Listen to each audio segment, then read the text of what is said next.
ও মা, হ্যাঁ, তুমি কি করছো? আমি খাতার মলাট করছি।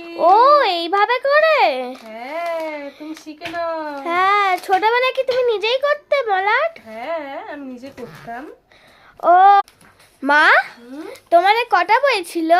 আমাদের অনেকগুলো বই ছিল। আর খাতা? খাতাও ছিল, যেরম বই সেরম খাতা ছিল। 1 কপি 2 কপি খাতা ছিল? এরম ছিল না, ইতিহাস ভূগোল বলে ছিল। ও, খুব সুন্দর মলাট হচ্ছে তো। হ্যাঁ, বাহ মা, কি সুন্দর মলাট করো তুমি। কত সুন্দর না? দেখুন গাইস, কিভাবে মলাট করছে আমার মা। হ্যাঁ, এখন হয়ে গেছে? না, এখন এই দিক থেকে আবার এই করবো, এই কোনগুলো মুছতে স্টেপেল হবে। মারতে হবে, এবারে স্টেপেল মারতে হবে।